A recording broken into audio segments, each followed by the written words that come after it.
Oh Welcome God, back you to can. Tech Dudes Weekly. We are going to dive right in and talk about the recent Apple event. I know there's probably 1,000 videos out there that's going over this now, so we're just going to do a real fast run through what changed, what's new in the lineup, and everything, and a couple other minor points that they didn't bring up at the end, which was sort of surprising. So we'll dive right into that, and let's talk about the iPhone 15 first. So iPhone 15, the big deal is pretty much the Pro series. So if you have a 14 or a 13 today, guess what? The 15 looks somewhat like that now. A couple minor changes, especially they're going to look very similar in the baseline. So if you're just looking out for the baseline, not a lot has changed there. Nothing, some new Yeah. colors, nothing, but iPhone 14 to 15, if I had a 14, I probably wouldn't upgrade right away. Nothing, but coming back, if you're in the 11, 12 land, yeah, it's a good upgrade. Nothing. But I think the big deal, nothing, just to keep this video short, nothing, is in the Pro series. So the Pro and the Pro Max. Yeah. Good news is prices didn't go up. Bad news is the prices were still absurd. Nothing from Yeah. last year. Nothing. However, in the Pro Max, the base storage is now 256, not 128. So that's kind of good. I Nothing. think that needed to change like that. Yeah, so that's good there. So for the same 1199 in the Pro Max, you'll get 256. The 999 one, I believe, does start at 128 still. Nothing, Yep. but you can move that up for whatever storage you need. I'll be honest, nothing with iCloud, and now that you can buy more iCloud because you can buy 6 and 12 terabytes if you want to spend the money. I'm not sure how much phone space you actually need if you're offloading a lot to iCloud. But However, if if you you, do need it, there is a terabyte yep, option on there, which is $16.99. yep, absolutely. So you can go up quite a bit in iCloud now. So looking at this, hey, titanium was the big deal. So they made this out of titanium. It did lower the weight.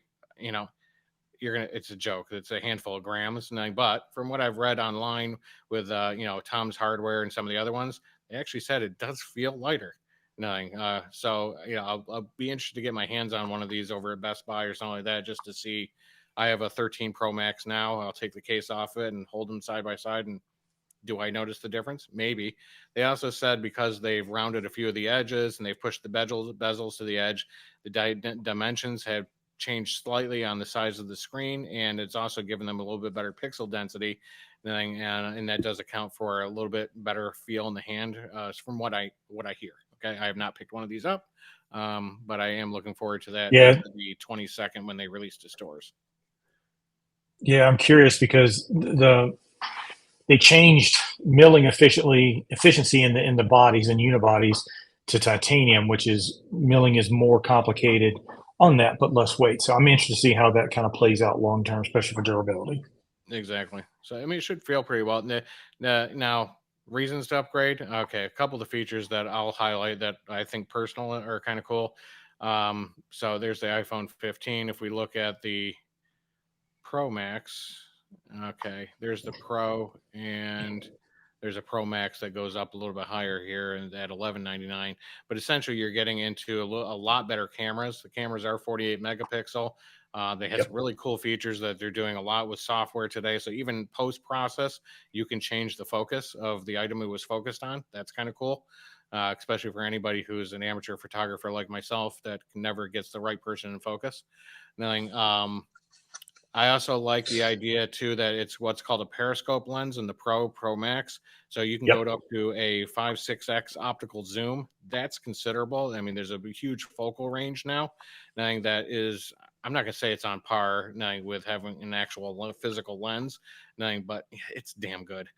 Oh, I want Nothing. to see. I want to see what it looks like when people take pictures with that are undoctored outside of the iPhone. I think it's going to be neat. I think it's going to open up some different options. I think it really will. I agree with you 100%. They added Dynamic Island, knowing so now that but Dynamic Island was only available in the 14 Pro and up. Knowing now it's available and across the entire 15 line. The 15 by itself, not the Pro series, went to an A16 Bionic. Not a huge jump in processor there. The A17 and the Pro and the Pro Max, that is considerable because they changed the process to a 3 nanometer process. And for all of you that don't really care about what that means, it means a little bit better battery life. It's going to mean a little bit better processor efficiency. It was not a huge jump in the single core upgrade from the previous. About 10% is from what I was reading. But there is a considerable hype up in GPU, although I have Yeah. not seen any independent testing on that yet. So that should be interesting. But I mean, Apple did introduce that they're going to support AAA games like Assassin's Creed and some of the other ones that it's surprising to see it at that mobile type of level. So. It must be considerable increase. Yeah, I'm curious to see how that plays out long term. That's got me interested. Yeah, I mean that could be pretty cool. And the other thing too was they eliminated the switch. If you on your side of your iPhone you have a switch there to mute and unmute the sounds. Now it's called a action switch or an action something. Yeah, it gives you haptic feedback. It's just a button click, and that's about it. The cool thing is though is you can remap it to the thing that you want it to do. When you click on it, hold down and click on it. Whether you Yeah. want the mute features, stuff like that, or you want to jump straight to a camera or something like that. Okay, cool. Yeah, accessibility option. It's a lot better than just a toggle switch. And at the end of the day, probably secures its water viability too from not getting in the phone. USB C. Other than that, it's an iPhone. Yeah. Yeah. I mean, and it's USB C now. So, I mean, Yeah, that's right. Yeah, USB-C. I shouldn't ignore that.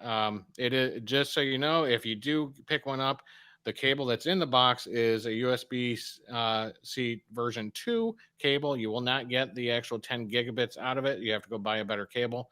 Go look at Anchor.com or one of those and pick up a high-speed USB-C cable, and then you'll get all the cool features out of it, like connecting it to external storage, connecting yep. it direct to your Mac so you can offload pictures directly. I mean, there are a number of features in here that are very interesting. Is it worth an upgrade from a 13 or a 14 Pro Max? I don't know, maybe. If you're, coming in with something a little bit, lighter than that. Maybe. I don't Yeah. know. I'm still waiting to see if I'm on an upgrade. I don't know yet. Yeah. And you're at a 12, I'm correct, on a Dave? 12 Pro. Yep. Yeah. So I'm at a 13 Pro right now. I think, the geek side of me is probably going to take over and I'll end up with one knowing, but I'll go from there. So the other thing, again, to keep this short, let's jump over and take a look at the other major announcement, and that is the Apple Watch. So the Apple Watch went to a Series 9. Cool thing out of here is that they went to an S9 processor. So that is the first upgrade to a processor since the Series 5, 6, somewhere in there. Actually, 4, Was if I it remember 4? correctly. Yeah, 4 and Yeah. 5. 4 or 5, one or the other. Yeah. They also put a considerable amount of more memory in this. They're at 64 gig, which is sizable. That was one of the reasons I had upgraded from a Series 3 to a 6 because I couldn't even install the operating system upgrade. So it's nice to see they put more memory on these. Other than that, there's some cool new bands. Yeah, they changed the bands across the board. They They have got rid of leather. Yeah, there was a big thing about sustainability. So leather's out, everybody. So now you get fine woven, which it's a textile. Yeah, you can do it's 2,000 nits, so it's a crazy bright display on it. And the Ultra has a 3,000 nit screen. So Correct. Yeah.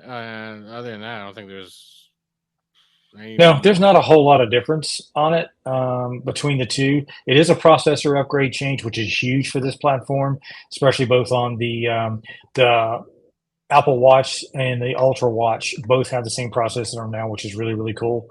So we'll see how those. Um, they're claiming up to 36 hours in low power mode on the 9 and 18 hours of normal use.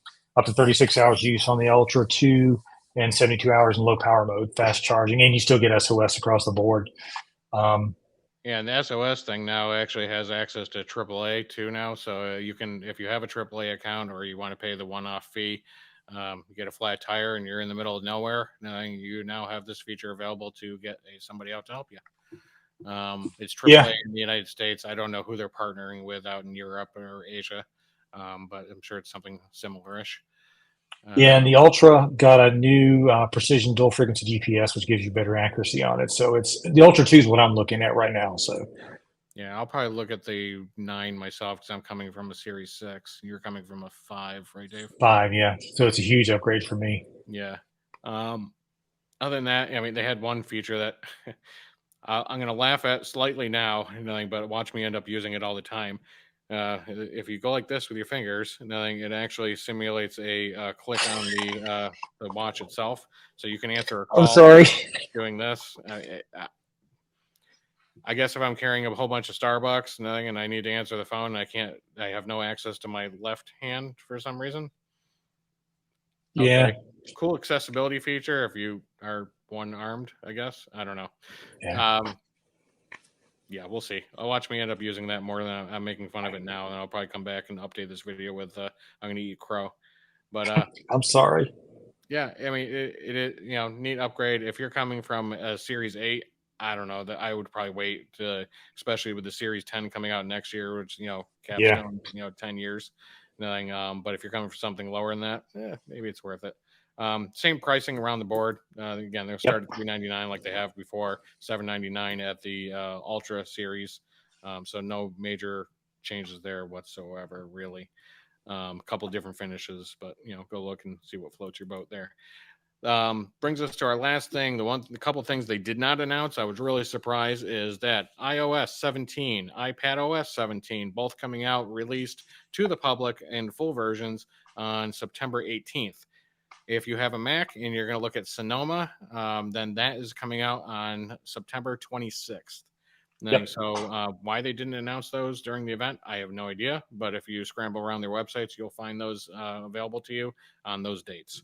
Nothing. So I have installed iPad OS 17. Works well. I think I did a couple of videos, playing around with it, trying to make threads work from Meta. Nothing. Maybe we'll do some more follow-up videos on the changes that came with iOS 17 across the board, and then Sonoma as well, because there are some pretty cool integrations with some of the new hardware, and worth being aware of. So I Cool. think that pretty much caps the Apple event. If you want more, there are probably a few million videos out there, but hopefully this helped out in at least setting a stake in the sand as to what changed. And so you don't have to sit through an hour of them bouncing back and forth between Tim Cook and somebody else in engineering. So you have a Yeah. Mother wonderful Nature. day, and thanks again for watching. Thanks, everybody.